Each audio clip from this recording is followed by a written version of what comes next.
2010 থেকে 2024 আমাদের শিক্ষা কি উন্নতি হয়েছে না অবনতি হয়েছে, এটা কিন্তু বড়ভাবে প্রশ্নবিদ্ধ। আমাকে যদি জিজ্ঞেস করেন আমি বলবো উন্নতি হয় নাই। আমি প্রধানমন্ত্রী মহোদয়ের দৃষ্টি আকর্ষণ করবো যে আমি যেহেতু আইআর এর স্টুডেন্ট,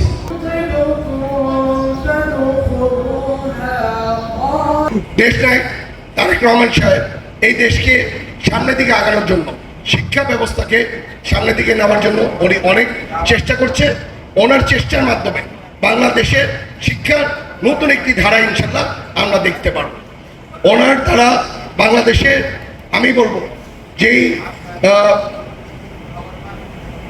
মিনিস্টার যাদের করেছেন, আমি এসএল হক মিলন সাহেব ইভেন ভবি আচার সাহেবের কথাটা বলি যে ওনাদের টার্গেটই আছে জিরো টলারেন্সে দুর্নীতি ছাড়া এবং শিক্ষার মান সবচাইতে উন্নত দিকে যাতে যেতে পারে এর জন্য ওরা সবচেয়ে বেশি এই দিকে নজর রাখছে।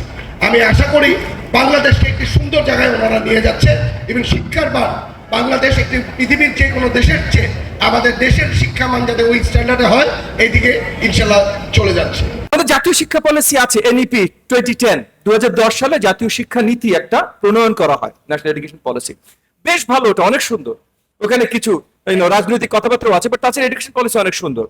কিন্তু 2010 থেকে 2024 আমাদের শিক্ষা কি উন্নতি হয়েছে না অবনতি হয়েছে, এটা কিন্তু বড়ভাবে প্রশ্নবিদ্ধ। আমাকে যদি জিজ্ঞেস করেন আমি বলবো উন্নতি হয় নাই ভাই। তাহলে শুধু এডুকেশন পলিসির কাগজ দিয়ে তো লাভ হয় না, আসলে সেটা ফলো করতে পারতে হবে, বাস্তবায়ন করার কাজ করতে হবে, একটা ভিশন দরকার।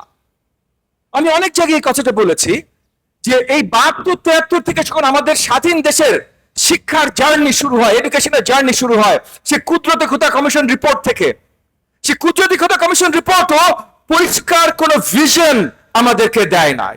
এরপর জামিলুর রেজা কমিশন, বহুত কমিশন এসছে, আমাদের অন্তর্বর্তীকালীন সরকারও কমিশন করেছে, কিন্তু কোন পরিষ্কার ভিশন আমাদেরকে দেয়নি।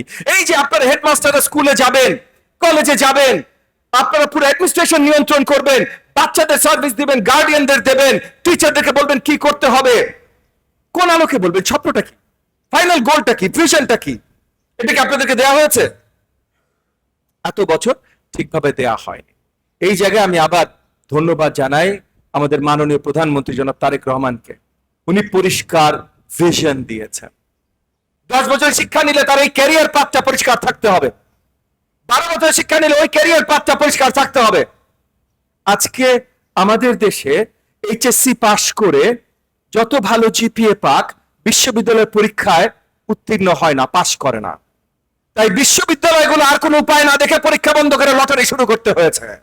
এটা হলো আমাদের শিক্ষার অবস্থা। আজকে ভারতের সবচেয়ে বেশি বৈদেশিক মুদ্রা তারা অর্জন করে বাংলাদেশে লেবার সার্ভিস দিয়ে, লোক পাঠিয়ে চাকরি করার জন্য। কারণ আমাদের দেশে গার্মেন্টস ফ্যাক্টরি থেকে শুরু করে বড় বড় যে জায়গাগুলো আছে সেখানে আমাদের দেশের স্কিলড ম্যান পাওয়ার নাই ওই চাকরিগুলো নেওয়ার জন্য। ভারতের চতুর্থ হাইয়েস্ট এক্সপেক্ট ইনকাম আসে বাংলাদেশ থেকে। আমাদের সন্তানদের আমরা চাকরি দিতে পারি না কেন? কারণ আমরা এডুকেশন সিস্টেম তৈরি করেছি কিন্তু কোনো ভিশন তৈরি করি নাই। এই এডুকেশন সিস্টেম আমাদেরকে কোথায় নিয়ে যাবে? তো জনাব তারেক রহমান আমাদেরকে ভিশন দিয়েছে, স্কিলস, ক্যারিয়ার। ক্যারিয়ার পাথ যদি না দিতে পারো তাইলে তোমার এডুকেশন সিস্টেম ব্যর্থ।